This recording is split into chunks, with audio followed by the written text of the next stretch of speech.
Do you know what I'm looking at right now? I'm looking at a risen Ireland. That's what I'm looking at. My heart is fit to burst. And I have the honour and privilege of sharing a poem I wrote about a week and a half ago, where I had a vision of what today might be like. But it's no longer a vision today, it became a reality. It's called, On the 10th of December, Ireland Will Rise. Enda Kenny, I would call you a treacherous dog with lecherous features. But that would be unkind, for all the dogs I know are noble and loyal creatures. What heartbreaking treason against Ireland, aided and abetted by our own sons and daughters, the rape of our nation, the ransom of our waters, and for what? To bail out gamblers unwilling to repay their debts, who having lost retrieved their bets, clutching a crippled currency and at a fever pitch, shouting capitalism for the poor, socialism for the rich. And Anglo bankers, with numbers they picked out of their arses, gaily playing that most elaborate of farces, an economic party game of musical chairs. Ireland left standing without theirs, unceremoniously unseated, and by its own apathy defeated no more. Ireland will rise and topple these traitors, these political tyrants, these tin pot dictators, these arrogant villains with the bare face temerity to practice profit and preach austerity. Or are we willing to gift our children into debt slavery and sell their birthright? Or do we have the heart and bravery to rise? For their sake, if not our own, and acknowledge this land does not belong to us alone. It is a passing gift, a conditional loan. The land, the air, the sea around it, that we must leave it better than we found it, that we must leave it better than we found it. It is here and now. We write the story we will tell the generations to come, and we write it not with words, but with actions. This is no abstraction, for when all is said and done, it is they who will reap the harvest we sow today. The fastest growing economy in Europe, a Celtic phoenix, they say. How they do not choke upon these words, I'll never know, but economists see so much and yet so little, don't they though? For this phantom phoenix rises only on the backs of her children in poverty. This phantom phoenix surely only rises by cannibalizing a health service in crisis. This phantom phoenix, like our justice blind, a success myopically defined, with all honor and praise to the bottom line, with 1 in 4 children left behind, that we will make our troika payments in full and on time, and not so free state out of sight, out of mind, no more! Ireland will rise and topple these traitors, these political tyrants, these tin pot dictators, these arrogant villains with the barefaced temerity to practice profit and preach austerity. We hold the power. And this is the truth. It exists beyond the polling booth. We hold the power, and this is true. The only power they have, they borrowed from you. Gifted in a ballot box filled with X's black, and today we've come to take it back.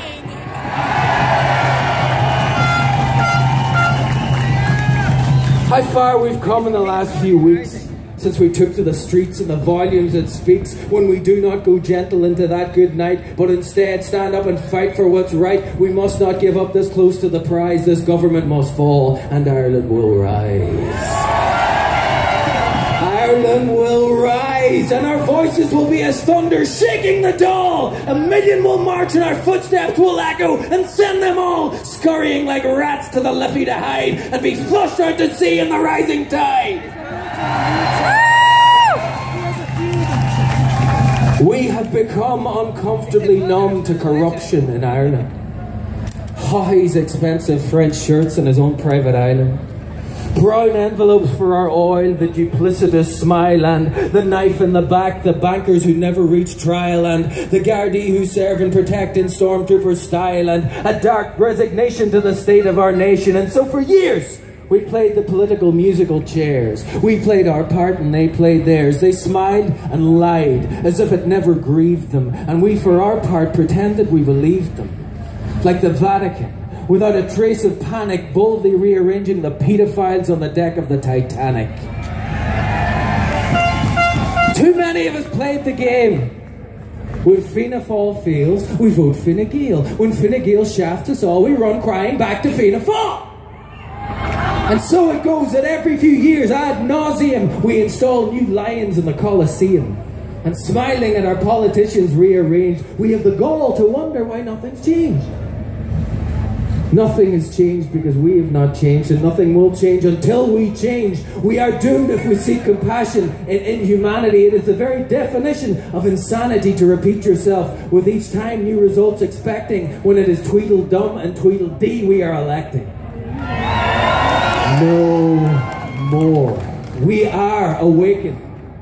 Ireland will rise and topple these traitors, these political tyrants, these tin-pot dictators, these arrogant villains with the barefaced temerity to practice profit and preach austerity. Ireland will rise and our voices will be as thunder shaking the Dail. 1 million will march and our footsteps will echo and send them all scurrying like rats to the Liffey to hide and be flushed out to sea in the rising tide.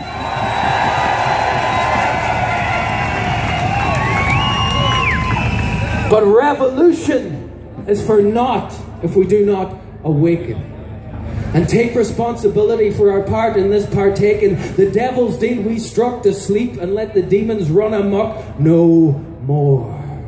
In apathy we survive when we could thrive. If we do not engage, others will steal the stage of our lives like a metaphysical night of the long knives. The triumph of evil requires only the silence of good men and women in the face of this violence. Do not remain silent while others fight. Do not go gentle into that good night. It is time our intentions informed our actions, that we stand firm against the Troika's pound of flesh exactions. Look at how far we've come in the last few weeks since we took to the streets and the volumes it speaks. They've U-turned so far they're confusing a kiss with a kick as they beat us with carrots and try to feed us the stick. And they have succeeded only in reminding us, this ignorant, incompetent shower, that this land is ours and we hold the power! We hold the power, and this is the truth. It exists beyond the polling booth. We hold the power, and this is true. The only power they have, they borrowed from you, gifted in a ballot box filled with X's black. And today we have come to take it back.